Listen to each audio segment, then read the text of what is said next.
Hello listeners. Welcome to another podcast on world history. Today I will talk about the caste system, which falls under the Indo-European Civilizations. This content is about to explain the history of the caste system. So, let's get started. The caste system. A caste system developed among Indo-Aryans of the Vedic period, splitting society into four major groups. Caste systems through which social status was inherited developed independently in ancient societies all over the world, including the Middle East, Asia, and Africa.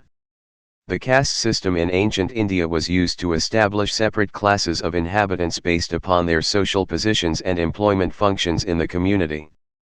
These roles and their importance, including the levels of power and significance based on patriarchy, were influenced by stories of the gods in the Rig Veda epic. Origins.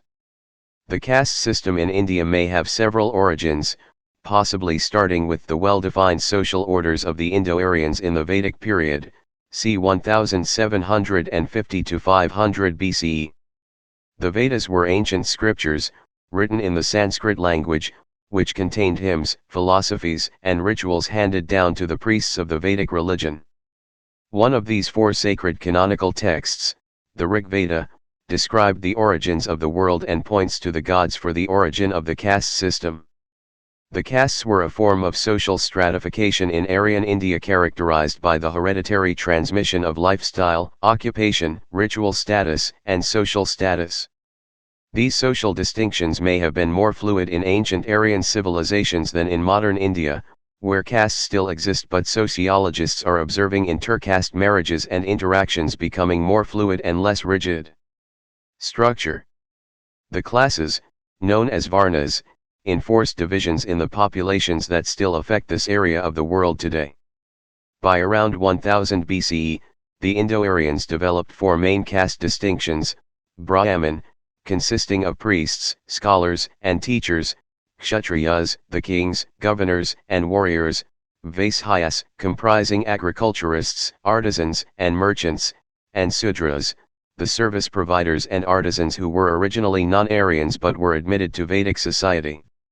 Each varna was divided into jatis, or subcastes, which identified the individual's occupation and imposed marriage restrictions. Marriage was only possible between members of the same jati or two that were very close. Both varnas and jatis determined a person's purity level. Members of higher varnas or jatis had higher purity levels, and if contaminated by members of lower social groups, even by touch, they would have to undergo extensive cleansing rites. Development of patriarchy. Society during the Vedic period, c. 1750-500 BCE, was patriarchal and patrilineal, meaning to trace ancestral heritage through the male line. Marriage and childbearing were especially important to maintain male lineage. The institution of marriage was important, and different types of marriages, monogamy, polygyny, and polyandry, are mentioned in the Rig Veda.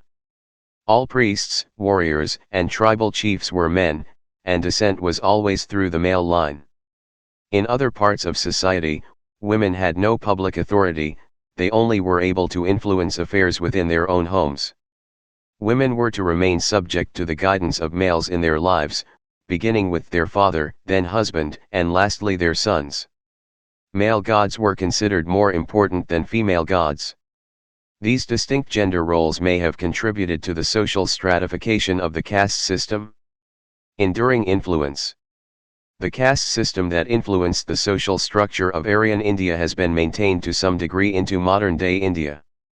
The caste system survived for over 2 millennia, becoming one of the basic features of traditional Hindu society.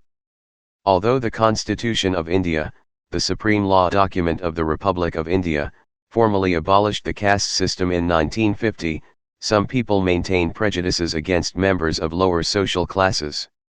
Thank you for listening. Don't forget to check out other tracks as well. Show your love by hitting the subscribe button and do like, comment and share, to spread knowledge. See you next time. Till then, keep learning for fun.